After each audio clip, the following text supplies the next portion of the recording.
অনেক মুসলিম বন্ধুরা প্রশ্ন করেন, ইসলাম যদি সত্য ধর্ম হয়, আল্লাহর অস্তিত্ব যদি সঠিক সত্য হয়, নাউজুবিল্লাহ, এরকম প্রশ্ন অনেক মুসলমানের সন্তান করেন, তাহলে মুসলমানরা কেন গোটা পৃথিবীতে মার খাচ্ছে?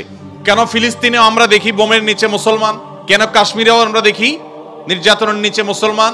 কেন সিরিয়াতেও আমরা দেখি নির্যাতিতে মুসলমান? কেন ইরাকে আমরা দেখি মার খাচ্ছে মুসলমান? কেন আফ্রিকা আমরা দেখি মার খাচ্ছে মুসলমান?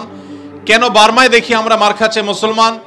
কেন চায়নার উইঘুরে দেখছি আমরা মার খাচ্ছে মুসলমান? পৃথিবীর যেখানেই মার খাচ্ছে দেখবেন মুসলমান মায়ের নিচে আছে, উপরে মুসলমান নেই, তারপরও পৃথিবী বলবে মুসলমান সন্ত্রাসী।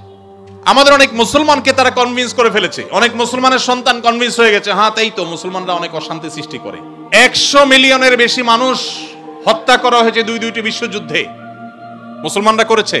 মুহাম্মদ সাল্লাল্লাহু আলাইহি সাল্লাম তার আদর্শকে পৃথিবীতে প্রতিষ্ঠিত করতে গিয়ে 27টি যুদ্ধে তাকে সশরীরে অংশগ্রহণ করতে হয়েছে। এই সকল যুদ্ধে যত মানুষ মারা গেছে সবগুলোর যোগফল কত জানা আছে আমাদের কারোর?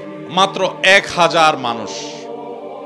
এর মধ্যে 600 জন বিশ্বাসঘাতকতার অপরাধে দণ্ডিত হয়ে মৃত্যুদণ্ডের মুখোমুখি হয়েছে, আর বাকি 400 মানুষ মারা গেছে 27টি যুদ্ধে। কল্পনা নয়, গল্প নয়, বাস্তব। একটা ইউনিয়ন দখল করতে গিয়ে তো 400 বেশি মানুষ মারা যায়। আজকের পৃথিবীর মানবতার সবক দেওয়া মানুষগুলো পাখির মতো মানুষ মেরে যেখানে সমান করে ফেলছে, সেই মানুষগুলোই আবার মুসলমানদেরকে বলে যে মুসলমানরা নাকি সন্ত্রাসী, মুসলমানরা নাকি পৃথিবীতে অশান্তি সৃষ্টি করছে। অথচ গোটা পৃথিবীর যেখানেই যুদ্ধ চলছে আপনি দেখবেন অস্ত্রের নিচে তাকালে দেখবেন মুসলমানের চেহারা, আর কোন ধর্মের মানুষের চেহারা আপনি দেখতে পাবেন না। এত কিছুর পরও মুসলমানকে গালি শুনতে হয়, সবচেয়ে বড় মিথ্যা অভিযোগ তাদের উপরে করা হয়। অথচ মুসলমানরাই হলেন পৃথিবীর সবচাইতে শান্তিকামী, সবচাইতে শান্তিকামী। যেই কোনো বিচারে আপনি উন্মুক্ত মনে যদি বিচার করেন, আপনি দেখবেন যে পৃথিবীতে কোনো গণহত্যার সাথে পৃথিবীর ইতিহাসে মুসলমান শাসকদের বহু দোষ ছিল, বহু ত্রুটি ছিল, শতকণ্ঠে আপনি সমালোচনা করতে পারেন। আজকের বিশ্বের মোড়লরা যেভাবে গণহত্যা করছে, পাখির মতো নির্বিচারে মানুষ মারছে ফিলিস্তিনের মাটিতে, সেই মানুষগুলাই যখন কোনো ভিডিও ফুটেজে দেখেন ফেসবুকে, ইউটিউবে, তারা হেলিকপ্টার নিয়ে তাদের সেনাবাহিনী গিয়ে একটা গর্তে, কোনো একটা ড্রেনে কোনো কুকুর ছানা পড়ে গেছে, একটা বিড়ালের ছানা পড়ে গেছে, সেটা উদ্ধার করার জন্য তারা লেগে গেছে, আপনি তখন বলছেন ওয়াও কত মানবিক তারা।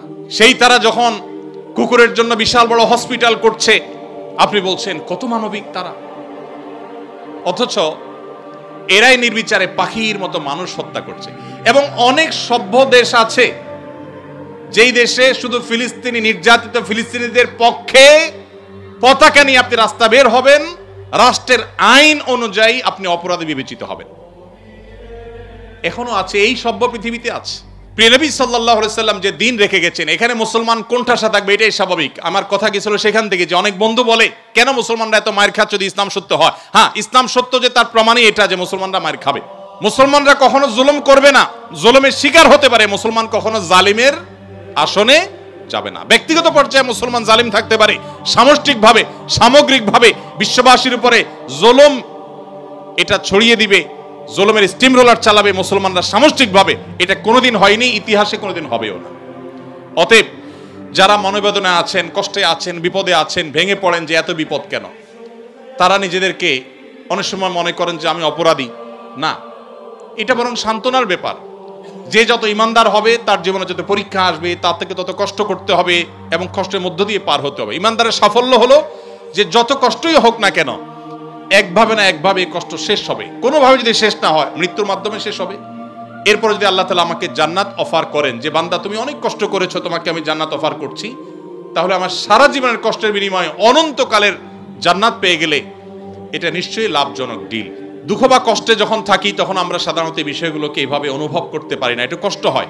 যখনই আমি দুঃখে পতিত হব, আমাদের নবীজির কথা স্মরণ করব যে তার চাইতে দুঃখে কেউ ছিল না, সবচেয়ে কষ্টে ছিলেন, কিন্তু তার চাইতে সাকসেসও পৃথিবীতে কেউ ছিল না। কি অর্থে সফল? ওই যে তার মিশনকে তিনি সবচেয়ে ভালোভাবে বাস্তবায়ন করেছেন। প্রথম এবং দ্বিতীয় বিশ্বযুদ্ধের মধ্যে 100 মিলিয়ন মানুষ হত্যা করতে হয়নি। তার আদর্শকে তিনি পৃথিবীতে অত্যন্ত চমৎকারভাবে প্রতিষ্ঠা করে গেছেন, সবচেয়ে শান্তিপূর্ণভাবে, সবচেয়ে কম মানুষের জীবনের মূল্যের বিনিময়ে।